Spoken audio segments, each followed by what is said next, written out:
Hello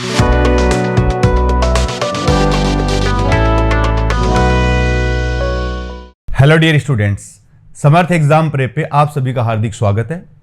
last lecture में हमने जो है CUET UG 2022 फॉर्म करेक्शन का जो नोटिफिकेशन आया था उसकी थोड़ी चर्चा करी थी कि भाई 25 मई से 31 तक इसकी डेट है। करेक्शन में कौन से ऑप्शन आप करेक्ट कर सकते हो, कौन से करेक्ट नहीं कर सकते, ठीक है। इसके बाद में देखो आज के लेक्चर में हमें बात करनी है, इस सेशन में हमें बात करनी है कि जो बहुत सारे बच्चों ने मीन्स लगभग ये मान लो आप 40 to 50% बच्चों ने जो इस फॉर्म में मिस्टेक की है, जिसके में बार बार फ्रीक्वेंट कॉल्स और इंक्वायरीज आ रही हैं, तो मुझे लगा कि इस बारे में सब बच्चों से बात करनी चाहिए, तो इसलिए हम ये सेशन लेके आए हैं आपके लिए। तो देखो यहाँ पे एक आपको फॉर्म दिखा रखा है, ठीक है। इसमें आपका जो फॉर्म था, आपको क्या करना है, वो फॉर्म अपना चेक कर लेना है कि मेरा फॉर्म गलत तो नहीं है, और आपको किस तरह वो फॉर्म चेक करना है, फिर आपकी जो गलतियां हैं या करेक्शन है वो आपको किस मैनर में करनी है, ये सब बातें आज हम यहाँ पे करने जा रहे हैं। तो देखो जो आपके सामने के फॉर्म रखा है, इसमें आपने देखा होगा एप्लीकेशन फॉर्म, आपका एप्लीकेशन नंबर, ये नंबर होगा, उसमें बार कोड वगैरह होंगे, आपकी जो पर्सनल डिटेल्स है means candidate name, father name, इसमें कल ही बता दिया था कि भाई 5 out of 5 आप एक चीज़ को चेंज कर सकते हो, सिग्नेचर वगैरह इनमें से। ईमेल आईडी और फ़ोन नंबर को आप चेंज कर नहीं सकते। अब ये तो देखो बहुत आसान चीज़ें हैं भाई, आपने मान लो मिस्टेक कर भी दी और तो भी आप अपने पास जो डॉक्यूमेंट्स है उससे आप क्रॉस चेक कर सकते हो, उससे मिलान कर सकते हो और उसको सुधार सकते हो। और मैं बताऊँ ज़्यादा बच्चों ने इसमें गलती करी भी नहीं है भाई। मान लो किसी से फिर भी गलती हो गई तो वो अपनी डिटेल्स उसके पास है ही सही, उससे आप मैच कर लो और उसको आप क्या करो, सुधार लो।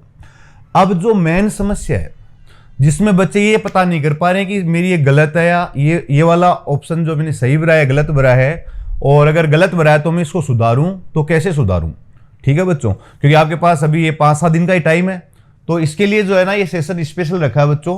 तो देखो आपको क्या करना है, आपने जो फॉर्म का प्रिंट आउट ले रखा है या आपके पास जो सॉफ्ट कॉपी है, आप उसमें क्या करेंगे, कहाँ पे गलती करिए कहाँ पे नहीं, वो सब मैं आपको बता देता हूँ। आपने बच्चों स्लॉट 1 और स्लॉट 2 में सब्जेक्ट भरे होंगे, ठीक है।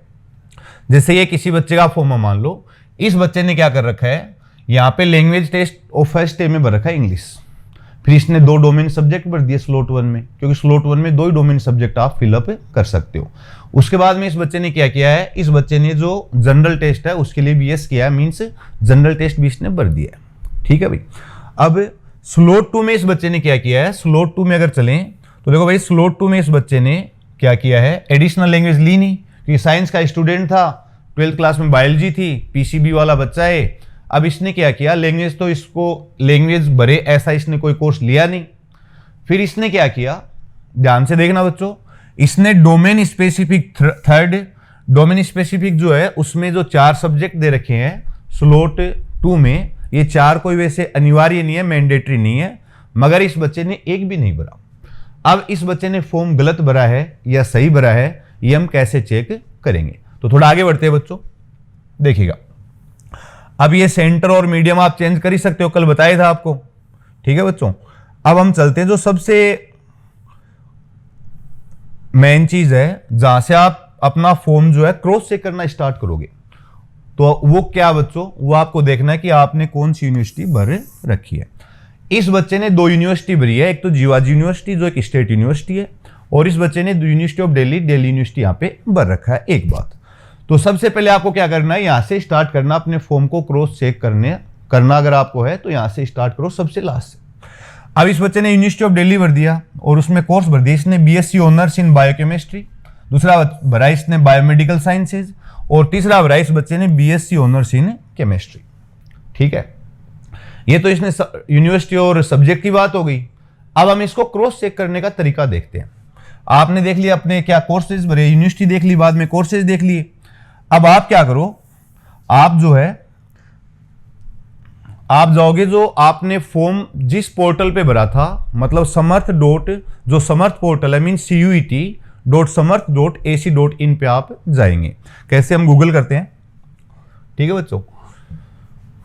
CUET.समर्थ.ac.in पे आप गए और आपने यहाँ पे क्लिक किया। अब आपके सामने बच्चों ये जो है ना पोर्टल का होम पेज आपको खुल जाएगा। आपको क्या करना है, आपको यूनिवर्सिटीज वाले टैब पे क्लिक करना है, ठीक है। अब हमें चेक करना है कौन सी यूनिवर्सिटी का, हमें DU का चेक करना है। तो आप क्या करोगे, DU वाले आइकन पे जाओगे, ठीक है। आप आगे साहब यूनिवर्सिटी ऑफ दिल्ली पे, ठीक है, अभी ओपन हो जाता है। फिर आपको देखना है कि हमने कोर्स क्या भरा है। आपने जो भी कोर्स भरा हो उसकी पूरी डिटेल यहाँ पे दे रखी है। पहले भी दे रखी थी, फिर भी लोगों से गलती हो गई। क्यों? क्योंकि भाई पहली बार एग्जाम था, बच्चों को भी नहीं पता था। जो कुछ बच्चे कंप्यूटर सेंटर पे या कंप्यूटर शॉप पे गया, ई मित्र पे गए, उनको भी नहीं पता था, ठीक है ना। और बहुत सारे हिंदी मीडियम के बच्चे जो है ना, उनसे इसमें बहुत मिस्टेक्स हुई हैं कि 12th क्लास का बच्चा इतनी इंग्लिश कई बार रीड आउट नहीं कर सकता है। तो देखो हम आगे बढ़ते बच्चों, इसमें आपके जो भी कोर्स है आप वो कोर्स देख लो। हम यहाँ पे अभी साइंस वाले स्टूडेंट का फॉर्म लेके चल रहे हैं, तो उसी की बातें कर रहे हैं बच्चों। तो देखो भैया बीवोक आ गया, बीवोक अब इसमें देखो बीवोक है, बीच में फिर बी ऑनर्स आ गया, फिर बीटेक आ गया। मतलब यहाँ पे भी क्या है, थोड़ी कॉम्प्लेक्सिटी सी बच्चों को महसूस हो रही है। अब आप साइंस के स्टूडेंट हो, आप चाहते हो कि मैं तो 1 मिनट में चेक करना चाहता हूँ पूरी सेंट्रल यूनिवर्सिटीज का, पूरी इंडिया की सेंट्रल यूनिवर्सिटी देखना चाहता हूँ। तो इसके लिए आप क्या करें, आप हमारा जो टेलीग्राम चैनल है उस पर हमने इसके लिए एक स्पेशल पीडीएफ बना के डाल रखी है। साइंस वालों के लिए अलग, आर्ट्स वालों के लिए अलग। उसमें BLLB भी आपका आ गया, उसमें आपके बी ऑनर्स, उसमें दिल्ली यूनिवर्सिटी, AMU, जामिया, सारी यूनिवर्सिटी उसमें जो है एक साथ दे रखी है। आर्ट्स वालों के लिए अलग PDF है, कॉमर्स वालों के लिए अलग है, और जो अदर कोर्सेज है बीवोक और जो भी है उनके सबके अलग अलग आपको PDF उस टेलीग्राम चैनल पे मिल जाएगी। अब आते हैं मेन बात पे। मेन बात ये बच्चों की हम चेक करना चाह रहे थे कि भाई इस बच्चे ने जो फॉर्म भर रखा है उसमें इसने क्या गलती करी है और क्या इसको सुधार करना है। तो बच्चों इसका जो कोर्स है उस पर हम चलते हैं। भैया BSc कोर्स का था, अब देखो वापस BA ऑनर्स इसमें आ गया। तो थोड़ी थोड़ी जो ना इसमें कॉम्प्लेक्सिटी जो है बच्चों वास्तव में, इसमें कोई दोहरा ही नहीं है। तो ये आ गया BA ऑनर्स, अब आएगा इसमें BA ऑनर्स के बाद में BCom आ गए भैया, और अब आने वाला आपका BSc। अब ये आ गया BSc ऑनर्स इलेक्ट्रॉनिक्स इंस्ट्रूमेंट। अब ये आ गया साहब बायोकेमिस्ट्री। अभी हम जो फॉर्म देख रहे थे उस बच्चे ने बायोकेमिस्ट्री भर रखा था, ठीक है। हमने क्या किया, हमने देखा कि यूनिवर्सिटी कौन सी फिलअप करी है, उसने DU फिल की थी। कोर्स कौन सा फिलअप किया था, BSc ऑनर्स इन बायोकेमिस्ट्री, ठीक है। अब हमने देखा कि BSc ऑनर्स इन बायोकेमिस्ट्री करनी है तो एक तो लैंग्वेज लेनी है, 1 लैंग्वेज लेनी थी। उस बच्चे ने 1 लैंग्वेज स्लॉट 1 में भर रखी थी, मतलब उसमें कोई भी उसने गलती नहीं करी। ये कहा भरा था इसने स्लॉट 1 में। उसके बाद में उसने भर रखा था केमिस्ट्री प्लस बायोलॉजी। तो भैया उस बच्चे ने जो है 2 डोमेन सब्जेक्ट स्लॉट 1 में तो भर दिए, ठीक है, मगर स्लॉट 2 में उसने एक भी डोमेन सब्जेक्ट फिलअप नहीं कर रखा था। तो क्या हो गया फिर, देखो क्या हो गया। यहां पे इसने लिख रखा साफ साफ फिजिक्स, केमिस्ट्री, बायोलॉजी और mathematics and any 1 language. Language बच्चे ने भर दिया, कोई गलती नहीं। स्लॉट 1 में, सॉरी स्लॉट 2 गलती से लिख दिया भाई, इसको करेक्ट कर देता हूं मैं। स्लॉट 1 में बच्चे ने 2 सब्जेक्ट भर दिए, केमिस्ट्री भर दी, बायोलॉजी भर दी। अब स्लॉट 2 में उसे एक और सब्जेक्ट भरना था जो उसके 12th क्लास में था, जो था फिजिक्स। तो बच्चों स्लॉट 2 में उसे क्या करना था, स्लॉट 2 में उस बच्चे को जो डोमेन सब्जेक्ट 3rd था वो उसको भरना चाहिए था फिजिक्स। मतलब इस बच्चे ने फिजिक्स यहां पे फिलअप नहीं किया, ये इसकी गलती थी। कैसे हमने पता करी, कैसे डिस्टिंग्विश करी, हमने एनटी का जो पोर्टल था CUET वाला उसी से पता करिए, ठीक है भाई, क्लियर हो गई बात। इसके बाद में इस बच्चे ने जनरल टेस्ट भी भर रखा था। इस कोर्स के लिए जनरल टेस्ट कोई मैंडेटरी नहीं है। अब हम चेक करेंगे कि उसने वो सही भरा है नहीं भरा, मगर एक बार उसने DU में जो कोर्स भरे हैं उसको हम क्रॉस चेक कर लेते हैं। तो भाई एक बात तो ये होगी बच्चों कि बायोकेमिस्ट्री तो इसका चेक हो गया। अब हम बढ़ते थोड़ा सा आगे। उसके अलावा बच्चे ने भरा था बायोमेडिकल साइंसेज, ये आ गया सब बायोमेडिकल साइंसेज। इसमें क्या चाहिए, इसमें 1 लैंग्वेज चाहिए, बच्चे ने भर दी, वेरी गुड, बहुत अच्छा बच्चा है। उसने बायोलॉजी भर दी, उसने केमिस्ट्री भर दी, ये तीनों स्लॉट 1 में भरे हैं, मतलब इसमें भी कोई गलती नहीं करी। मगर आप देखोगे बच्चों यहाँ पे भी उसको क्या लेना है, उसको फिजिक्स भी लेनी थी, मतलब उसको फिजिक्स भी फिलअप करनी पड़ेगी। फिजिक्स अगर वो फिलअप कर देता है तो इसका मतलब उसने DU के लिए जो एलिजिबिलिटी है वो गेन कर ली है, उसमें उसका करेक्शन हो गया। अब उस बच्चे ने 2 कोर्स तो ये भर दिए, एक कोर्स और भर रखा उसने, कौन सा, BSc ऑनर्स इन केमिस्ट्री, ठीक है। ये बच्चा कुछ केमिस्ट्री को ज्यादा ही चाह रहा है, इसलिए केमिस्ट्री सबसे पहले भर रहा है। फिजिक्स इसने नहीं भरी, मगर भरनी चाहिए थी भैया, वरना तो होगा नहीं, ठीक है। स्टेट्स आ गया, ये लो साहब मैथमेटिकल साइंसेज आ गया। अब देखो बीच में बी आ गया, तो ये थोड़ा सा क्या है कि बच्चों को कंफ्यूजिंग है, वो डाउनलोड कर लेना भाई पीडीएफ अगर आपको इसमें क्रॉस चेक करना हो तो। अब आगे साहब बॉटनी, और ये आ गया माइक्रोबायो, ये लो जूलॉजी आ गया, और ये आ गया केमिस्ट्री। अब बच्चों ये आ गया आपके केमिस्ट्री आ गया, BSc honours in chemistry from Delhi university. सीधा चलो ये आ गया बीएससी ऑनर्स, किस में करेगा बच्चा? केमिस्ट्री में। केमिस्ट्री में तो करेगा, मगर ये तो देख लो सब्जेक्ट कौन कौन से मांग रहा है डीयू वाला। तो भैया इन्होंने लिख रखा है कि कैंडिडेट मस्ट, इन्होंने मस्ट वर्ड लगा दिया बच्चों, appear in CUET in the following subject. कौन से दे रखे हैं? इसने दे रखे हैं फिजिक्स, इन्होंने दे रखा है केमिस्ट्री, और इन्होंने यहाँ पे मैथमेटिक्स भी दे रखा है। अगर आपके पीसीएम भी चारों थे तब तो आप मैथमेटिक्स भर दो। अब आपके जब 12th क्लास में मैथमेटिक्स था ही नहीं, आपके बायोलॉजी था, तो आप बच्चों ये कैसे इसका एग्जाम लिखोगे? मतलब ये है कि अगर आपके 12th क्लास में पीसीबी था तो आप इसके लिए एलिजिबल नहीं हो। एलिजिबल इन द सेंस आप यहाँ पे मैथमेटिक्स का पेपर तो दोगे नहीं। तो आपने ये जो उस बच्चे ने जो ये फॉर्म भर दिया है जिसमें उसने बीएससी ऑनर्स इन केमिस्ट्री भर दिया है, उसका भरना भी सही था कि भाई 12th क्लास में बच्चा केमिस्ट्री तो पढ़ ही रहा है, तो उसने फिलअप किया है। वो बच्चा इस कोर्स को यहां से रिमूव कर दे। अगर रिमूव नहीं भी करता है तो जब वो इसमें एडमिशन लेने जाएगा तो वो एलिजिबल नहीं होगा। आई थिंक आपको ये बात समझ में आ गई होगी। क्या देखा हमने कि सबसे पहले यूनिवर्सिटी देखी, उसमें हमने अपने कोर्स भरे वो देखे, फिर कहाँ गए? इस CUET.समर्थ पोर्टल पे गए, फिर हमने उसको क्रॉस चेक कर लिया। अब इससे क्या हो गया? आपकी गलती पकड़ में आ गई। गलती क्या कर रखी थी? एक तो फिजिक्स नहीं भर रखा था। अब फिजिक्स ही नहीं भरा तो कोई से कोर्स में नहीं जा सकता हो, चाहे रात दिन तैयारी कर ले, कोई उसका तुक वाली बात ही नहीं है।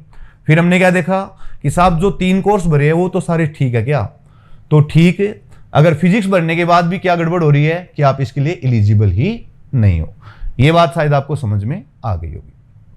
अब हम वापस चलते उस बच्चे के फॉर्म पे, क्योंकि उस बच्चे ने एक और यूनिवर्सिटी भर रखी है। अगर 10 यूनिवर्सिटी भी भरता ना तो हम 10 बार चेक करते। अब इसके बाद में इस बच्चे ने एक और यूनिवर्सिटी भर रखी है। वो कौन सी यूनिवर्सिटी बच्चों? वो है जीवाजी यूनिवर्सिटी। देखो जीवाजी यूनिवर्सिटी वैसे तो एक स्टेट यूनिवर्सिटी है, मगर स्टेट यूनिवर्सिटी बच्चा भरेगा ही सही, ये ऑप्शन है, और स्टेट में भी बच्चा अपना डिग्री करना चाहेगा। तो जीवाजी यूनिवर्सिटी में भी इस बच्चे ने क्या भरा भैया? इसने भरा है BSc honours oblique research in chemistry. तो अब हम इसको कैसे क्रॉस चेक करें? वही तरीका। क्या तरीका? आपने कोर्स देख लिया, यूनिवर्सिटी देख ली, इसके बाद में चलो हम कहाँ चले? हम चलते हैं उसी समर्थ पोर्टल पे, CUET.समर्थ.ac इन पे। फिर पहले हमने डीयू का चेक किया, वैसे ही फिर देखो नीचे स्टेट यूनिवर्सिटीज की लिस्ट है, उसमें कहीं ना कहीं जीवाजी यूनिवर्सिटी होगी। ये आ गई साहब जीवाजी यूनिवर्सिटी। अब इसमें बच्चे ने कौन सा कोर्स भरा था, या आपने जो भी कोर्स भरा है वो आप देख लो। आपने यहाँ पे भरा था साहब केमिस्ट्री, मतलब जो हमने फॉर्म ले रखा है उसने केमिस्ट्री यहाँ पे ऑप्ट कर रखा है। तो इसमें देख लो आप, बीएससी कोर्स है, ऑनर्स या रिसर्च इन केमिस्ट्री। अब इसके लिए क्या रिक्वायरमेंट है? इसके लिए रिक्वायरमेंट है साहब इंग्लिश, मतलब एक लैंग्वेज हो गई, और यहाँ पे इन्होंने मैंडेटरी कर रखा है इंग्लिश, मतलब हिंदी वाला इसके लिए एलिजिबल नहीं है भैया। इंग्लिश भर दिया बच्चे ने, बिल्कुल सही भरा था स्लॉट 1 में। इसके बाद में इस बच्चे ने भरा था यहाँ पे केमिस्ट्री प्लस बायोलॉजी, ठीक है। अब अगर ये बच्चा स्लॉट 2 में फिजिक्स भर भी देता है तो भी कोई फायदा है नहीं। क्यों नहीं है फायदा? अगलों ने इन्होंने साफ साफ लिख रखा है जीवाजी वालों ने कि भाई मैथ्स हो तो आ जाओ, नहीं तो यहाँ पे आप इसके लिए एलिजिबल नहीं होंगे। तो अगर हम बात करें जो हमने फॉर्म लिया था जिस बच्चे का, उस बच्चे ने क्या क्या गलती करी है एक बार वापस मैं आपको ब्रीफली बता देता हूं। उस फॉर्म पे हम चलते हैं, ठीक है बच्चों। तो अगर हम फॉर्म पे चलें, एक सेकंड रुकेगा आप, ये लो साहब आ गया फॉर्म। अब देखो आप गलतियां जो इसकी है वो डिस्टिंग्विश कीजिएगा, और आप अपनी जो गलती है उसमें सुधार उससे कर सकते हो। इस बच्चे ने क्या गलती करी? एक तो इस बच्चे ने स्लॉट 1 जो है उसमें एक गलती करी कि इसने जनरल टेस्ट भर दिया। जनरल टेस्ट जो है यहाँ पे जब मांग ही नहीं रखा तो क्यों भर रहे हो? आप रात दिन जनरल टेस्ट की तैयारी करोगे, फिर पता चलेगा कि साहब जनरल टेस्ट तो भरना ही नहीं था। तो आपको यहाँ पे इस बच्चे को जनरल टेस्ट नहीं भरना था।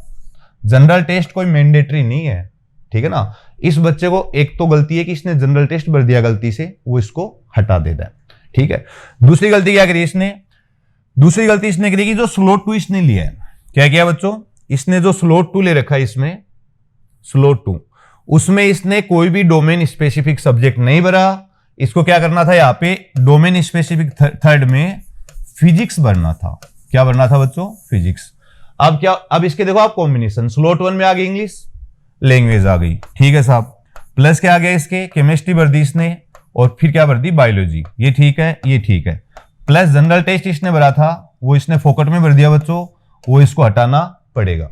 इसके बाद में देख लो स्लॉट 2, स्लॉट 2 में फिजिक्स भर दो, और फिर क्या करो, आपने डीयू में बायोमेडिकल साइंसेज जो इस बच्चे के अकॉर्डिंग, दूसरा जो क्या बोलते हैं इसको बायोकेमिस्ट्री के लिए एलिजिबल हो गया, केमिस्ट्री के लिए अब भी एलिजिबल नहीं होगा। क्यों भाई, मैथ्स का टेस्ट देना पड़ेगा। जीवाजी यूनिवर्सिटी के लिए बच्चा एलिजिबल नहीं है।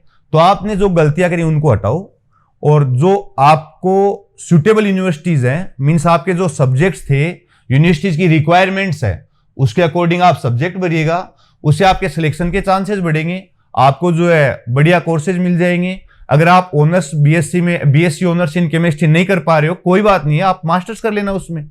अभी आप नॉर्मल बीएससी कर लो या दूसरे सब्जेक्ट में कर लो। तो कहने का मतलब, या इंटीग्रेटेड में ले लो एडमिशन, और यूनिवर्सिटी दे रही है ना एडमिशन, तो वहां पे आप एडमिशन ले सकते हो, उसके अकॉर्डिंग आप अपने फॉर्म में करेक्शन कर सकते हो। इसके बाद में इसमें बहुत सारे कॉम्बिनेशन है, जैसे तो साइंस वाला हो गया, इसकी 2 यूनिवर्सिटी हो गई, कई बच्चों ने 5 यूनिवर्सिटी भर रखी है। अब वो क्या करे, 15 उसने कोर्स भर दिए, वो भी यही तरीका फॉलो करे। पहले यूनिवर्सिटी देखो, क्या करना है, यूनिवर्सिटी देखना है। कहाँ यूनिवर्सिटी, आपके फॉर्म के सबसे लास्ट में। एक बार मैं बता देता हूं आपको, आपका जो फॉर्म है, आप इसको क्रॉस चेक स्टार्ट करना कहां से करो, लास्ट सेगमेंट से करना स्टार्ट करो। जो आपने यूनिवर्सिटी भरी है उस पे जाओ, यूनिवर्सिटी में कोर्स पे जाओ, उसके बाद में समर्थ वाले पोर्टल पे जाओ, वहां पे आपने जो कोर्स भरे उसको क्रॉस चेक करो, अगर गलती है तो सुधार करो। उसके बाद में क्या करो, आप स्लॉट 1 और स्लॉट 2 में जो आपने कोर्स भरे हैं उसके अंदर आइएगा। तो देखो, आपको मैंने पूरी बातें समझाने की कोशिश करी है, फिर भी आपको ये लग रहा हो कि भाई मेरे कंफ्यूजन अभी भी बरकरार है, तो आप क्या करो, हमारे काउंसलर से बात करो। नंबर आपको मैं दे देता हूं 7878374607। एक तो आप क्या करो, करेक्शन की अगर आपको कोई संभावना लग रही है या पता नहीं चल रहा, तो या तो इस पे बात कर लो। दूसरा आप क्या करो, आप साइंस, आर्ट, कॉमर्स, बीवोक जो भी आपने कोर्स ले रखा है, उसके लिए हमने ऑल इंडिया की सारी यूनिवर्सिटीज की कोर्स वाइज पीडीएफ बना रखी है। आप अपने टेलीग्राम चैनल पे जाइएगा और उस टेलीग्राम चैनल से वो पीडीएफ डाउनलोड करो। उसमें आपके सारे जो है क्रॉस चेकिंग की माथाफोड़ी, आपको अलग अलग यूनिवर्सिटी में नहीं भटकना पड़ेगा, वहां से आपकी क्लियर हो जाएगी। तो आई थिंक आपको ये सेशन अच्छा लगा होगा। तो इसी के साथ thanks again, thank you for watching.